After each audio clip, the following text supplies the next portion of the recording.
ఆ శరీరం ఆయన రక్తం ఎలా త్రాగాలి అనేసి శిష్యులు అలాగే ఈ శాస్త్రులు పరిసయ్యులు సద్దుకాయలు ఇశ్రాయేలు అందరూ కూడా అనుకుంటున్నారు.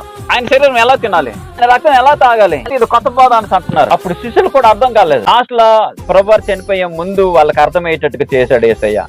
12 మందిని కూర్చుని పెట్టాడు యేసయ్య. ఇదిగో ఈ రోజు నా శరీర రక్తాలు మీకు ఇస్తున్నాను, ఇది నిత్యము మీరు చెయ్యాలి. ఇలాగా శిష్యులు అనుకుంటున్నారు. ఆయన శరీర రక్తాలు ఎలాగిస్తాడు, ఆయన ఏ విధంగా ఇస్తాడు మాకు అర్థం కావట్లేదు కదా. ఆయన చంపేసి ఆయన శరీరం తినాలా, ఆయన పొడి చేసి ఆయన రక్తం త్రాగాల, అప్పుడు పరలోక రాజ్యంకి వెళ్తాం. మానవుడికి అర్థం కావట్లేదు. యేసయ్య ఒక రొట్టెని పట్టుకొని ప్రార్థన చేసి, ఇదిగో ఈ రొట్టె నేను ప్రార్థన చేసి ఇప్పుడు ఇది నా శరీరంగా మార్చబడ్డది, ఇది విరిచి అందరూ కూడా పంచుకోండి, ఇది నా శరీరము.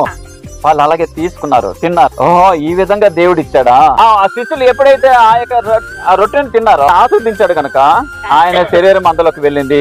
ఎందుకోసం అంటే మానవుడికి ఇది అసాధ్యము, ఇది దేవునికి సాధ్యము.